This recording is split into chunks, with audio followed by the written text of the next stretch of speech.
Hello students, welcome to my channel. You are watching S Kumar commerce educator. आज हम करने जा रहे हैं class 11 accountancy chapter number 2 basic accounting terms, जिसको हम टीएस ग्रेवाल बुक से कर रहे हैं। आज का हमारा टॉपिक है what is assets.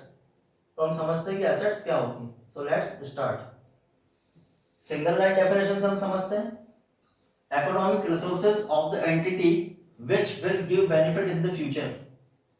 Economic resources of the entity, business के इकोनॉमिक रिसोर्सेज, बिजनेस के इकोनॉमिक रिसोर्सेज जो बिजनेस को फ्यूचर में बेनिफिट प्रदान करते हैं। ऐसे इकोनॉमिक रिसोर्सेज जो बिजनेस को क्या करते हैं, फ्यूचर में बेनिफिट देते हैं, उसको हम लोग क्या बोलते हैं, एसेट्स बोलते हैं। Assets are the properties of on by an entity और enterprise. Assets are the property, assets क्या होती है, प्रॉपर्टीज होती है। किसकी प्रॉपर्टीज होती है, बिजनेस की, एंटिटी की, एंटरप्राइज की अपनी स्वयं की प्रॉपर्टी होती है। वो टेंजिबल भी हो सकती है और इंटेंजिबल भी हो सकती है। उसके बारे में भी हम नीचे डिस्कस करेंगे कि what is tangible assets and what is intangible assets.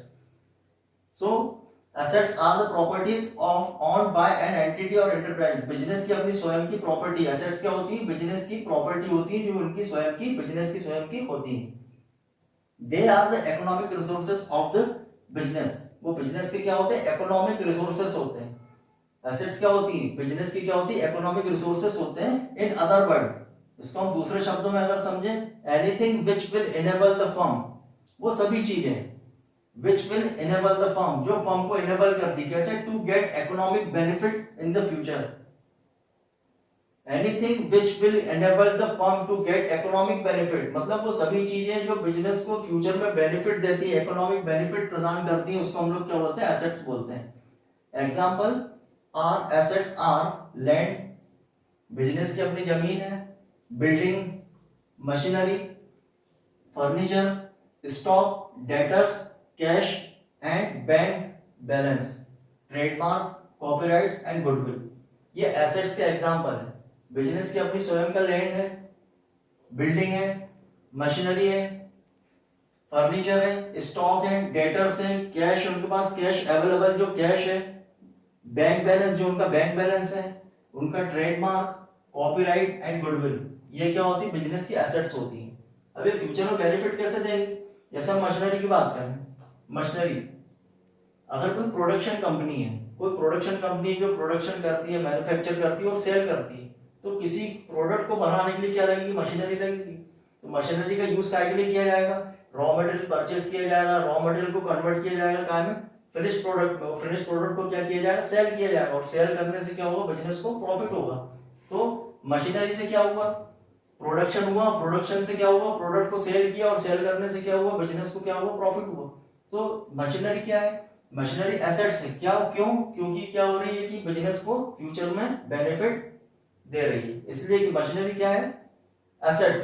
सो जो यहाँ पर आपको एग्जांपल गिवन है, land, building, machinery, furniture, stock, debtors, cash, bank balance, trademark, copyright, goodwill, ये सभी एसेट्स बिजनेस को क्या करती है, फ्यूचर में इकोनॉमिक बेनिफिट देती हैं। एसेट्स के क्लासिफिकेशन, एसेट्स के कितने क्लासिफिकेशन है, उसको तीन पार्ट में उसको क्लासिफाई किया जाता है एसेट्स को।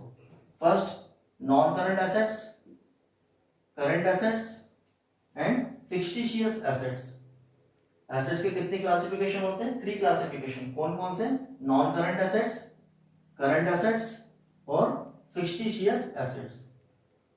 सबसे पहले हम समझते हैं non current assets. Non current assets क्या होती हैं, assets owned by the entity not mean for resale, मतलब ऐसी प्रॉपर्टी, ऐसी संपत्ति, ऐसी एसेट्स जिसको बिजनेस की अपनी स्वयं की है, बिजनेस ने लिया है, लेकिन क्यों लिया है, not for purpose for resale, जिसको बेचने के उद्देश्य से नहीं खरीदा है।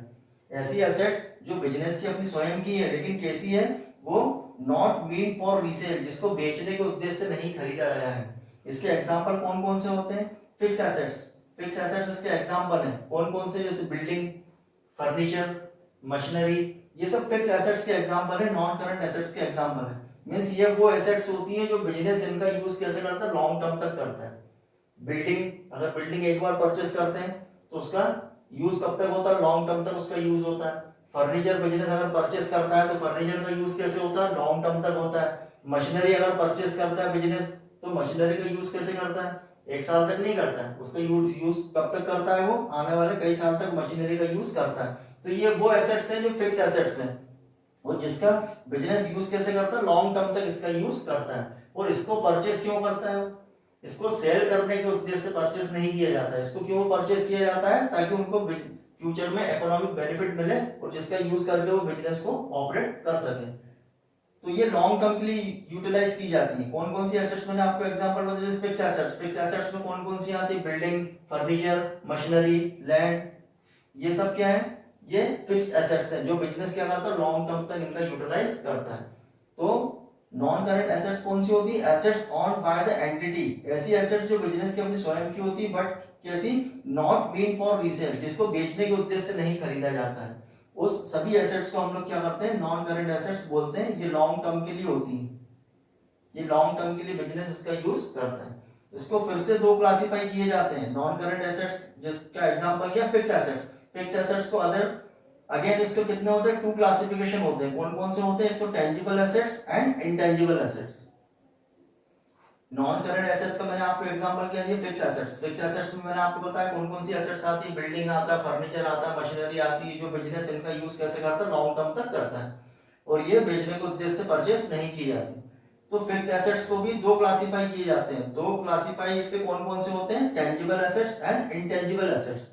अब टेंजिबल एसेट्स कौन सी होती है और इंटेंजिबल एसेट्स कौन सी होती है। Tangible assets, assets having physical existence, ऐसी एसेट्स जिनका फिजिकल एग्जिस्टेंस होता है, जिनका फिजिकल स्ट्रक्चर होता है, जिनको देखा जा सकता है, जिनको छुआ जा सकता है। ऐसी एसेट्स जिनको देखा जा सकता है, छुआ जा सकता है, जिसका फिजिकल स्ट्रक्चर होता है, जिनका फिजिकल एग्जिस्टेंस होता है, उसको हम लोग बोलते हैं टेंजिबल एसेट्स। और सेकंड कौन सी है, इंटेंजिबल एसेट्स। इंटेंजिबल एसेट्स कौन सी होती है, assets not having physical existence, ऐसी एसेट्स जिनका फिजिकल एग्जिस्टेंस नहीं होता, जिनका कोई फिजिकल स्ट्रक्चर नहीं होता, जिनको देखा और छुआ नहीं जा सकता। ऐसी एसेट्स जिनको हम देख नहीं सकते, जिनको हम छू नहीं सकते, वो एसेट्स कौन सी होती है, इंटेंजिबल एसेट्स होती हैं। So non current assets, fix assets, fix assets की क्लासिफाई कौन कौन से होते हैं, tangible assets and intangible assets. Tangible assets कौन सी होती है, एसेट्स हैविंग फिजिकल एग्जिस्टेंस, जिनका फिजिकल एग्जिस्टेंस होता है, फिजिकल स्ट्रक्चर होता है, जिनको देखा जा सकता है, जिनको छुआ जा सकता है, उसको हम बोलते हैं टेंजिबल एसेट्स। इंटेंजिबल एसेट्स कौन सी होती है, assets not having physical existence, जिनका फिजिकल एग्जिस्टेंस नहीं होता है, फिजिकल स्ट्रक्चर नहीं होता है और ऐसे एसेट्स को देखा और छुआ नहीं जा सकता, ऐसे एसेट्स को हम क्या बोलते हैं, intangible assets. Next, current assets. Current assets, assets held for resale or conversion into cash within a short term, ऐसी एसेट्स जिनको शॉर्ट टर्म में कैश में कन्वर्ट किया जा सकता है या विद इन 12 मंथ इनको कैश में कन्वर्ट किया जा सकता है, ऐसी एसेट्स को हम बोलते हैं करंट एसेट्स। करंट एसेट्स कौन सी होती है, एसेट्स हेल्ड फॉर रीसेल और कन्वर्जन इनटू कैश, या तो उनको सेल करके, रीसेल करके और conversion into cash with in a short term, या ऐसी एसेट्स जिनको शॉर्ट टर्म में विद इन 12 मंथ हम कैश में कन्वर्ट कर सकते हैं, ऐसी एसेट्स को हम लोग क्या बोलते हैं, करंट एसेट्स। इसके एग्जांपल कौन कौन से, stock and debtors, stock and debtors. Next, fictitious assets. Next कौन सी है, फिक्टिशियस एसेट्स।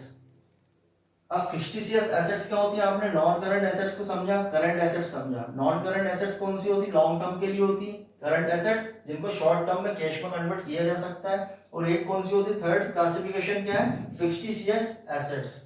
ये कौन सी एसेट्स होती है, assets coming into existence by an accounting entry। Fictitious assets वो एसेट्स होती है जो एक अकाउंटिंग एंट्री के माध्यम से एक्सिस्टेंस में आती हैं। अब फिक्टिशियस एसेट्स होती क्या है, इसको हमको एक एग्जांपल से समझना पड़ेगा। इसका एग्जांपल यहाँ पर गिवन है, क्या है example, example deferred revenue expenditure such as advertisement expenditure.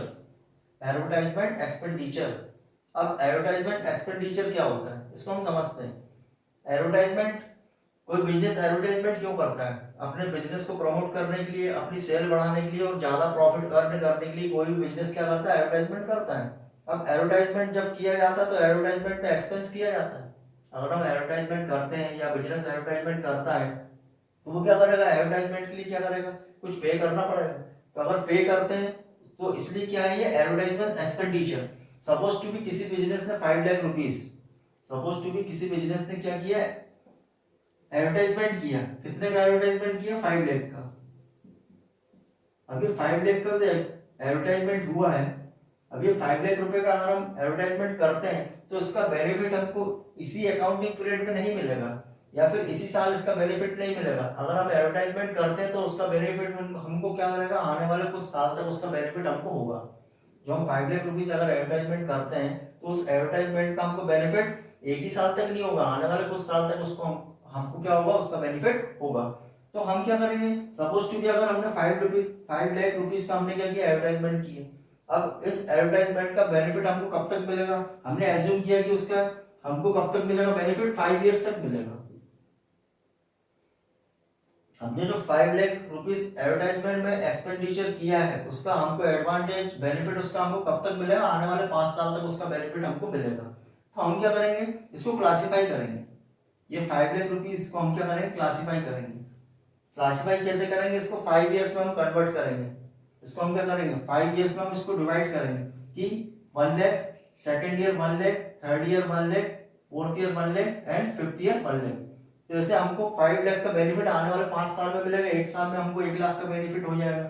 Second, फिर 1 लाख, फिर 1 लाख, फिर 1 लाख, फिर 1 लाख। 5 इयर्स बाद क्या होगा, 5 इयर्स बाद हमको जो 5 लाख रुपीस हमने जो एक्सपेंडिचर किया है वो पूरा फिनिश हो जाएगा और उस एडवर्टाइजमेंट का हमको बेनिफिट कब तक मिलेगा, आने वाले 5 साल तक मिलेगा।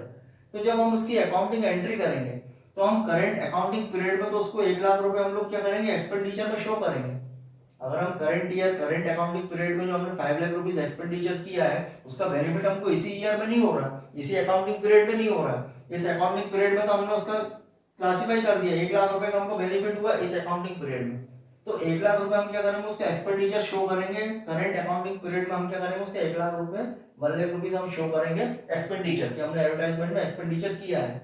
अब जो बाकी के 4 लाख हैं वो उसका बेनिफिट हमको आने वाले 4 साल में मिलेगा। 4 लाख रुपीस हम कहां शो करेंगे, एडवर्टाइजमेंट एक्सपेंडिचर लिखकर फिक्टिशियस एसेट्स में उसको हम एसेट्स में शो करेंगे। तो फिक्टिशियस एसेट्स कौन सी एसेट्स होती हैं, जो एक अकाउंटिंग एंट्री से एक्सिस्टेंस में आती हैं। फिक्स्ड एसेट्स कौन सी होती है, जो एक अकाउंटिंग एंट्री से एक्सिस्टेंस में आती है और जिसका बेनिफिट हमको आने वाले कुछ सालों तक मिलता है। ऐसी एसेट्स को हम लोग क्या बोलते हैं, फिक्स्ड एसेट्स बोलते हैं। इसको सेल नहीं किया जा सकता, ये वो एसेट्स होती है जिनको सेल नहीं किया जा सकता। सो कौन कौन सी क्लासिफिकेशन आपने समझे, नॉन करंट एसेट्स जो लॉन्ग टर्म के लिए होती है, करंट एसेट्स जिसको शॉर्ट टर्म में कैश में कन्वर्ट कर सकते हैं, और फिक्टिशियस एसेट्स कौन सी होती है जिसका बेनिफिट हमको आने वाले कुछ साल तक मिलता है, जिसका एग्जांपल कौन सा है, एडवर्टाइजमेंट्स एक्सपेंडिचर। सो ये हमने एसेट्स के बारे में फुल कंसेप्ट यहाँ पर हमने क्लियर किया है। अगर आपको कोई डाउट लगता है तो आप कमेंट सेक्शन में पूछ सकते हैं। ज्यादा से ज्यादा वीडियो को सब्सक्राइब करिए ताकि आने वाली वीडियो की नोटिफिकेशन आपको मिलती रहे। Thanks for watching.